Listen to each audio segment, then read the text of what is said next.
Hello and welcome to the introductory part of leadership lessons from Jesus.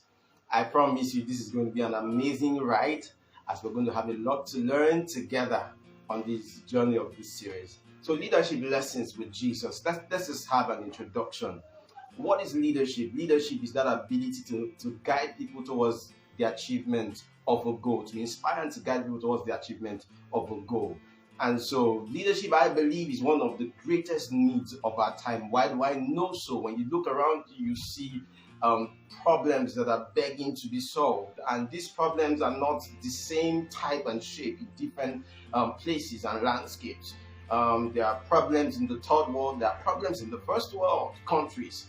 And there are problems all over the world. Problems, real problems, seeking for solutions. And we've had amazing leaders, we've had sincere leaders, we've had different sort of leaders and sorts of leaders, but you see these problems still linger and look us in the eyes. And so you begin to realize that leadership, the ability to drive the necessary change that we all seek, is that need that we all yearn for. And you begin to ask the question, so if all the great leaders that we've known have not been able to bring the world to the kind of place that we desire for it to be, then why do you think leadership still is the answer? I still believe that leadership is the answer because I believe that the change that we seek lies in our hands.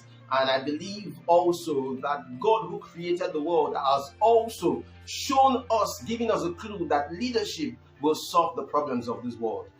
Jesus Christ is God incarnated in flesh. And when he came to this world, he bore the limitations and the weaknesses of the human body. But then he also had unlimited access to divine help and wisdom. And in all that he possessed, he exemplified high qualities of leadership that showed us that his pattern for changing the world that he came to fix was going to be leadership. And so taking a cue from him, we realize that we can truly create a change that we desire if we toe the path of leadership. You see, when you look at Jesus' impact, you realize that thousands of years later, the change, the influence that he left still ripples down all the way into our time. And he has left an impact that will never go away.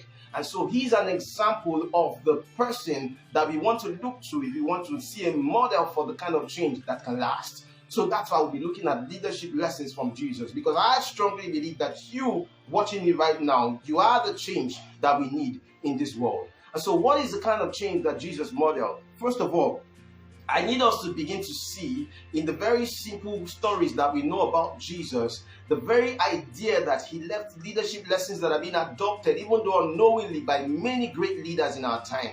Jesus exemplified things like the legacy. If you look around now, you see millions of Jesuses all over the world, and that's because he was able to leave an atom of himself. He was able to leave an element of himself in countless numbers of people.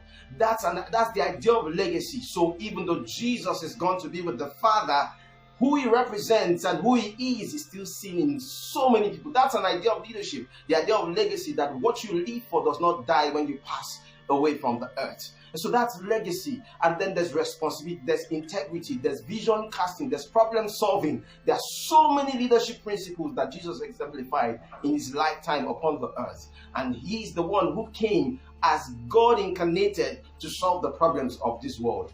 And he wasn't going to solve it all by himself and all at once. That's another leadership principle that he exemplified. Leadership works by casting the vision and getting buy-in by the people who are going to get to work to see that there's a culture change, and through whom that change that we seek is going to happen. So leaders don't work by themselves. They inspire and drive people to lead the change that is sought for. And that begins to tell you something that's a missing link in the idea and the study of leadership. And it's the fact that leaders essentially want to have people buy into a vision that they want to lead them to.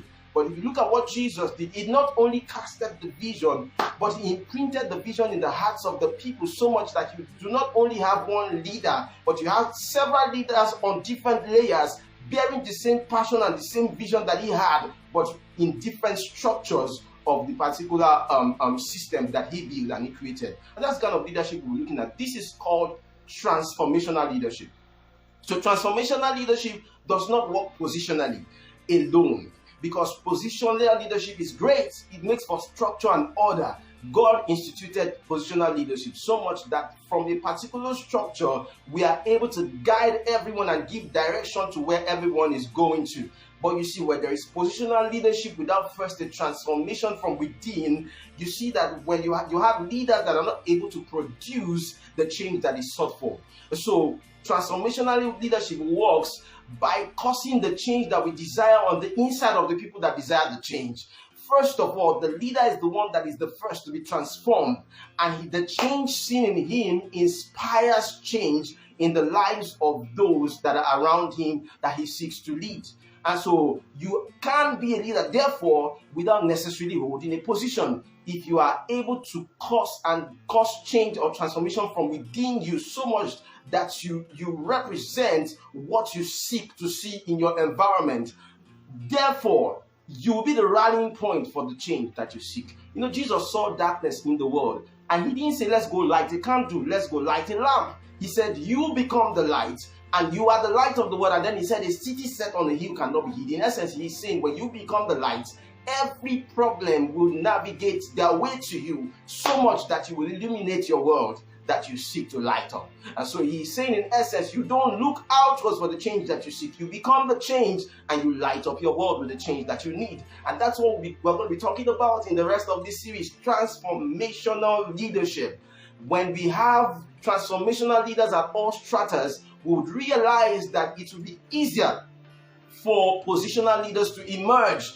The leaders that we seek, by the time they have the answers on the inside, when they are given the positions and the structures to lead, it should just be a matter of expression such that the change they need will come out on the outside. It was John Maxwell who taught in his book, The 360-Degree Leadership, 360-Degree Leader, that you can lead from the bottom, you can lead from the middle, you can lead from the top. So in essence, leadership now becomes not a matter of position or structure, it now becomes a matter of essence, where the change we seek only gets to find expression by whatever platform that we are given.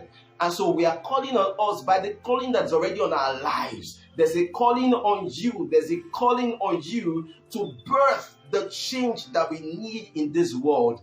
I am calling upon us with the call that's already on your life, the leadership call. You are the change that is sought in your nation. You are the change that is sought in your family. You are the change that is sought in this world. And as we look to Jesus for his example, for his grace and for his wisdom, we begin to realize that we all, every single one of us, has the capacity to begin to inspire and to drive that change that the world so desperately needs. It's not going to be positionally necessarily, it's going to be organically.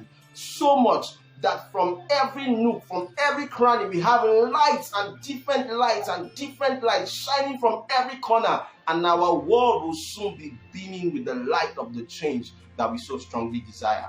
Welcome once again to Leadership Lessons from Jesus. It's going to be a special ride. God bless you as you journey with us. Amen.